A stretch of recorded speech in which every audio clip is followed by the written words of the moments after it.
Welcome to the Amazon Legends podcast, where we have real stories about making it big on Amazon. Our guests are CEOs of large companies and entrepreneurs who became powerful sellers, also experts specializing in helping sellers, and both former and current Amazon employees who will give us an insight from behind the scenes. Here's your host, Nick Uresin.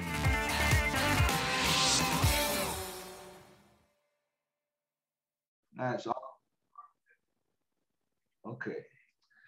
So welcome everyone. This is Amazon Legends and I'm your host, Nick Uresin, and also CEO of Argometrics. So we work with Amazon sellers all the time. And I've been an Amazon seller myself, and I have suffered through the experience for over 9 years.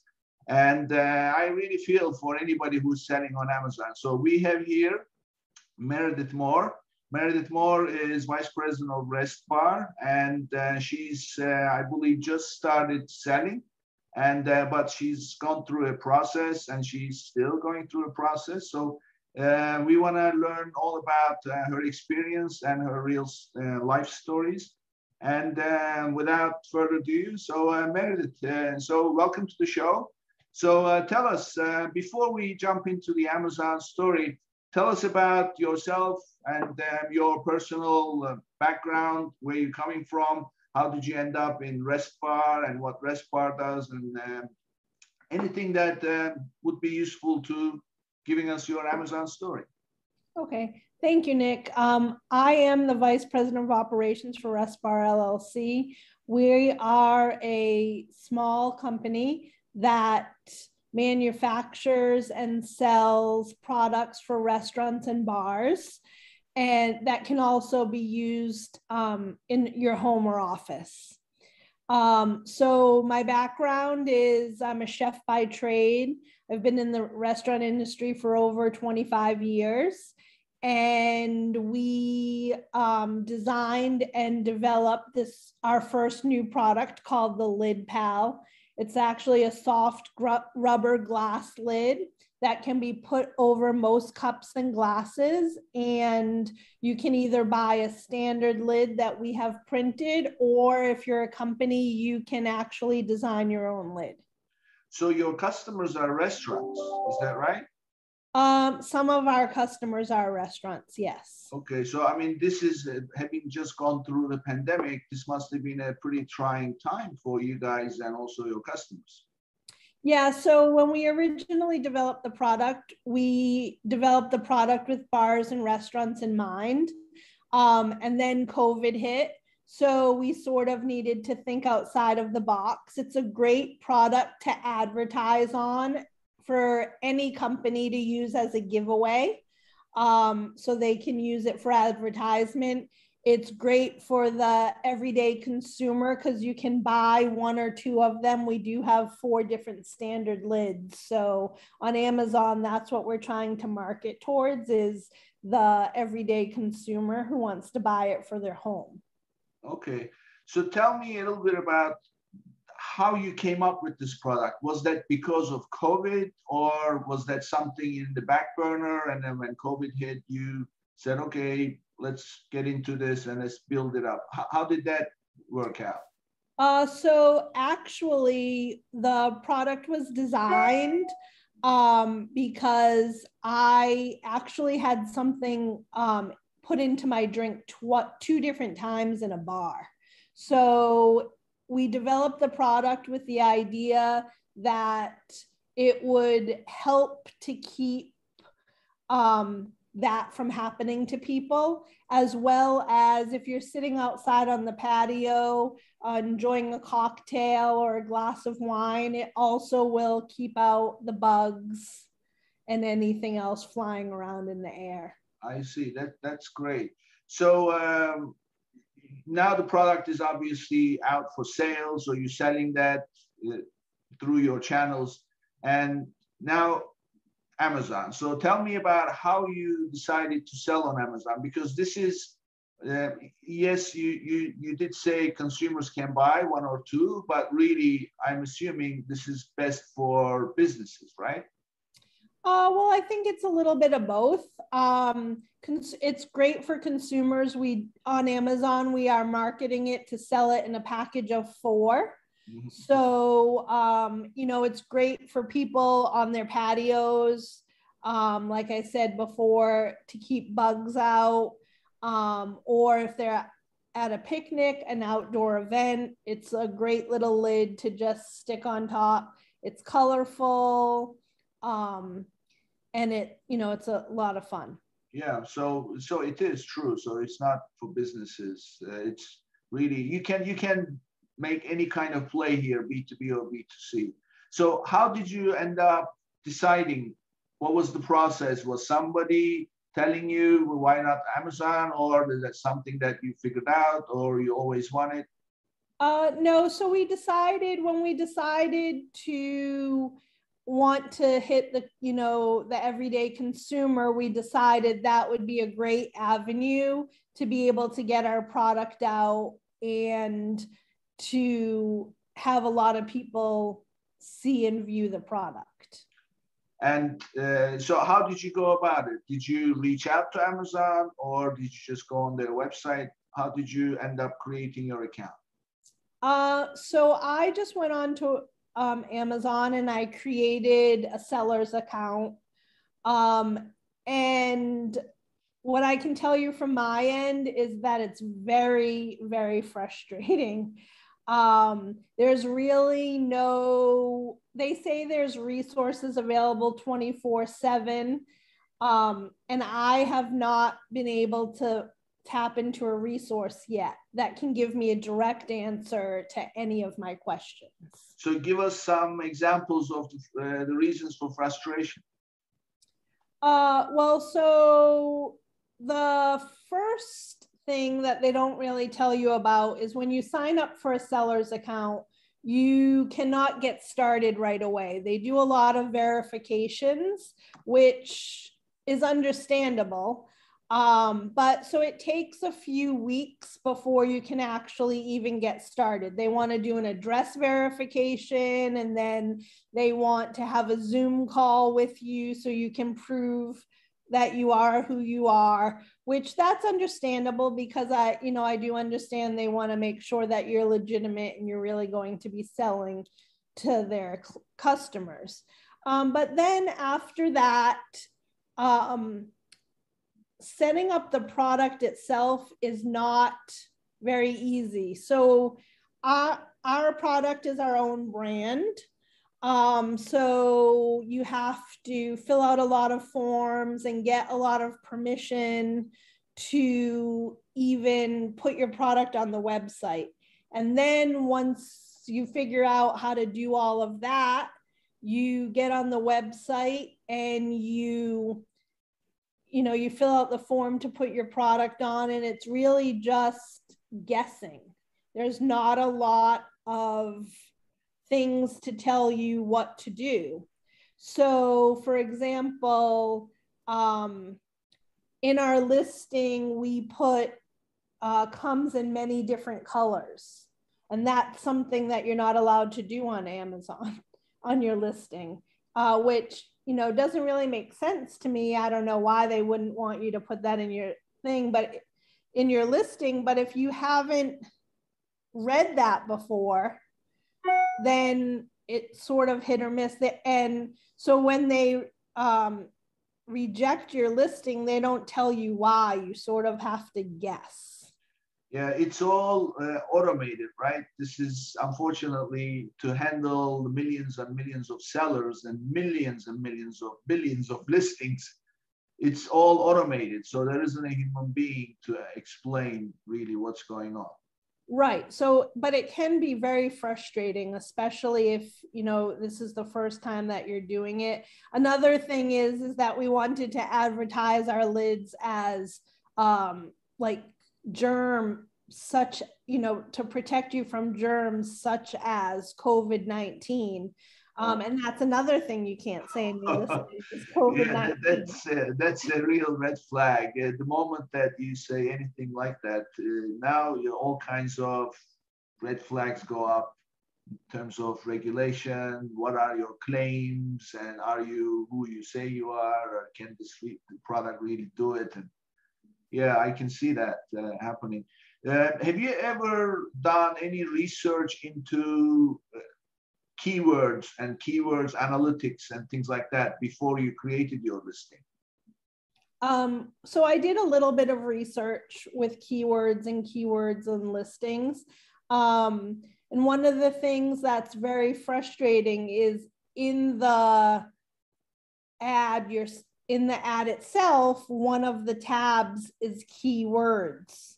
So you add these keywords to your listing, and what I thought it would do is if someone put those words in the search that your product would come up, but it doesn't seem to be the case. Now, I've spoken to a few people and they have said to me, you may need to wait a few days. So I'm just not sure. Yeah, so Meredith, this is something that I always see. A lot of companies go through the sign up process and then they are very eager to put their listings up.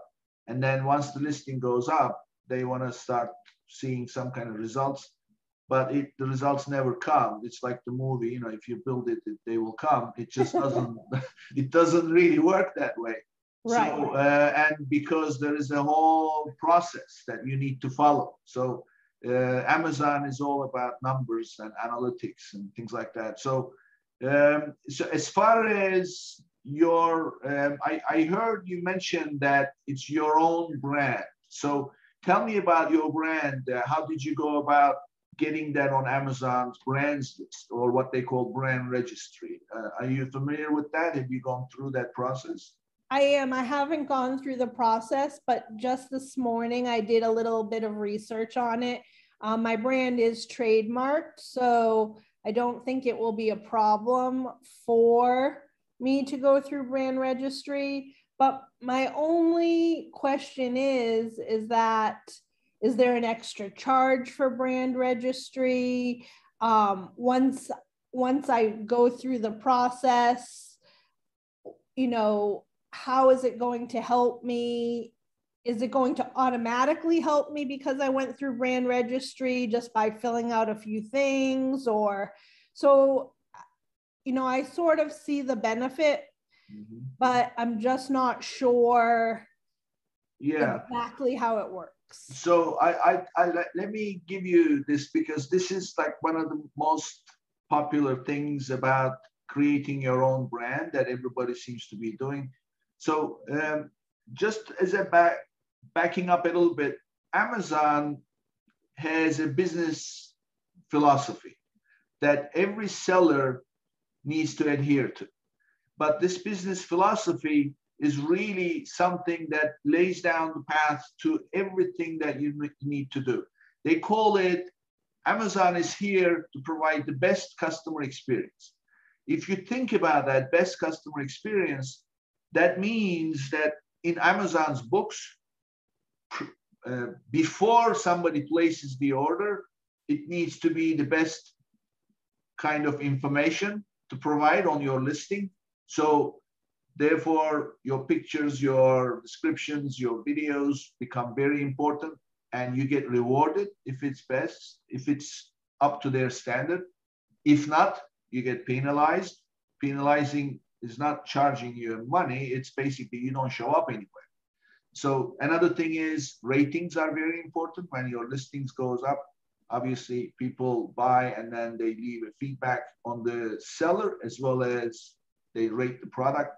They want the best rated products to come up first. So price is a big deal. Your price has to be competitive enough. And if you think about it, your price is good, your product is good, and people are saying, I'm really happy about it, you're going to get many, many orders. So your orders are the indicators of your success. So these are all things that come together. And then after you make the sale, if somebody is not happy with it, it's easy to return it. It's easy to get their refund and what kind of feedback they leave for you as a seller. This is in addition to the product. These are all factors that play into making you the kind of seller that provides the best customer experience. And these are all metrics. And of course, someone who has vested interest in the success of the product is the brand owner. And therefore, Amazon loves brand owners to become sellers because you'll take everything seriously. How do they know you are a brand? Is if your seller account is associated with the brand owner on brand registry. There is no charge for it. They don't charge, so this is free. But what you need to know is you need to connect your seller account with your brand registry account. So therefore, they know that this seller is selling their own brand. Otherwise, they have no visibility into whose brand this is. Okay. So these are little things. So tell me about your experience in figuring out this brand reason. Like I've given you some information right now, but how did you go about finding that? Did you go to Amazon or did you go to another resource, ask around? How did you figure that out? Well, actually, I got an email from Amazon. They sent me an email to register my brand, and I think it's because when I first put up my listing, I did not have an ASIN number, so I wanted to be exempt from that. So in order to be exempt from that, you have to send in pictures of your product, and they have to have the name of the product somewhere on there. So the first time I filled out the paperwork, they denied me, and which I was a little confused at. I resent in the pictures with an explanation saying, I don't understand how I was denied. This is my brand. We have a trademark on the brand. We also have a patent pending on the brand. So, and then I don't know if somebody else reviewed it or I'm not exactly sure, but then they put it through. So I think they realize somewhere in there somehow that we're the brand owner. And so I got an email about it this morning. So I was actually doing some research on it today. Okay. So, I mean, you said the word a few times, and I can see now this is a description of total frustration, right, for you?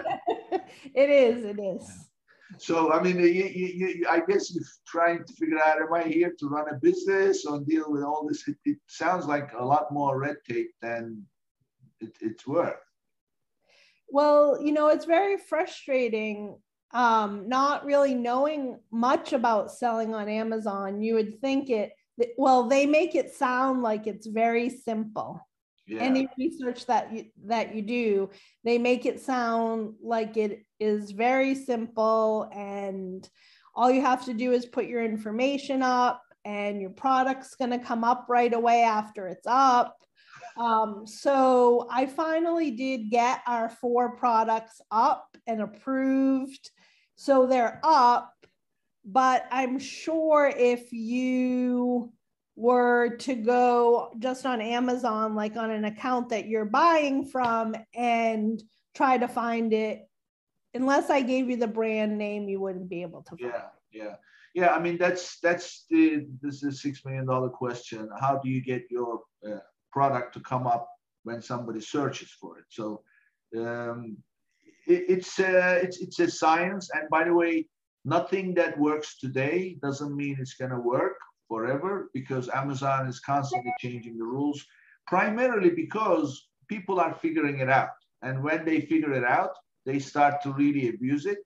And then, it's no longer what Amazon wants. So therefore, they are constantly changing, tweaking their algorithm for all kinds of reasons, not just for this, but they want to improve. And again, it goes back to the best customer experience. The best customer experience means to them, when somebody comes to Amazon, they search something, whatever they end up buying is easy for them to find pertaining to the search, and that it's the best potential product that will make the customer happy with everything. So those are all algorithms. So it's a process. It's learning. That's what it is. So tell me about your goals. So what is it as a business? How much of your revenue are you looking to generate on Amazon? Have you set any goals? You've got a shopping season coming up and things like that. Have you given any thought? So we would like to see about 30 to 40% of our sales come from Amazon. Mm-hmm. We also have a website. So if you don't want 4 lids and you only want 1 individual lid, you can come to our website and get just 1 lid. And you can also, if you're a business, you can design your own lid there, or we can help you design one as well. So you are planning 30 to 40% of your sales to come from Amazon. If that didn't happen, what would be the impact, and how would it make you feel, and what would you do about it? Well, I would be a little frustrated just because I have put a lot of time, effort, and energy into Amazon. But if we weren't able to generate sales that way, we would just need to, again, think outside the box and come up with another way to sell. And as far as your products, you just listed them. So you haven't, have you given any thought to who will do the fulfillment for your orders, yourself in-house, or you're going to let Amazon do the fulfillment? No, right now we're going to start in-house. We're going to fulfill in-house. And then once things get rolling and start to get, and we have a bigger operation, then we'll let Amazon fulfill. Okay. So as far as your short-term and long-term goals, I know you said 30 to 40%. Is that for this year or in general? What are your plans? So for right now, I would say that's a long-term goal for Amazon, to keep our product on Amazon and to have it to be 30 to 40% of our sales. Okay. And I mean, I heard you mention so many things that kind of frustrated you. So if you could, snap your fingers and have one thing, what would that be in terms of what Amazon could do for you? The one thing Amazon could do for me right now is show me how to get my product noticed. Okay, well, that is obviously something that they expect the sellers to figure it out. But there is also another concern. Have you heard about the pressure that Amazon is getting from the Congress about how they treat third-party sellers? No, I haven't. So there is a concern that they, for example, let's say you come along and you are the brand owner, you create your listing and you figure out how to do this, and then you're generating significant amount of revenues. And the next thing that Amazon does is they have all the information about what you are selling and how much you're selling it for and things like that. Then they'll simply go create their own version of it. And then, of course, it's their own marketplace. They'll put it up. And the next thing is, right next to your item, they have their item. And guess whose item is going to do very well? Yeah. So they're basically using third-party sellers to figure out what is successful product, only to create their own version of it. So that's why the Congress is putting some pressure on Amazon currently, saying that, we want you to treat these third-party sellers fairly. Is that something that would be a concern to you? So I have heard a little bit about that, and it is a little bit of a concern to me. Although we do, like I said, have a patent pending on our product. So they would need to make it different enough that it wouldn't violate our patent. I see. Okay. So you basically trust your intellectual property and you've taken the steps to protect it. And therefore, this is not much of a concern for you. Correct. Okay. All right. Well, this has been very useful. So what kind of advice? I mean, you are really fresh in this, right? So you just started, you went through the process and you got your listing. So what kind of a recommendation would you make for the others that are looking to sell on Amazon? Well, what I would say is that it definitely is not an overnight success, that you really need to do your research, and it is going to take a little while before you, really get up and running, unless you have done your research, unless you spend the time prior to do all your research before you dip your foot in the water. Yeah. Okay, Meredith, thank you very much for your time and sharing your story with us. And I'm sure that you will go very far, because you are a legitimate company and you've got a product that you worked on that came out of innovation. And the restaurant and bar business and hospitality business in general, they are bouncing back big time. So this is something that will do very well. So I wish you a lot of luck, and I'm here anytime you need help, and we'll continue our conversation, and thank you. Thanks again. Thank you. Thank you very much. All right, bye. Have a great day. Bye-bye.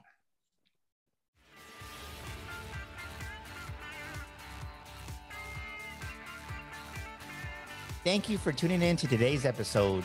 Be sure and subscribe, rate, and review our show. And be sure and share an episode with a friend. And thank you so much for being with us today. We'll see you next week here on Amazon Legends.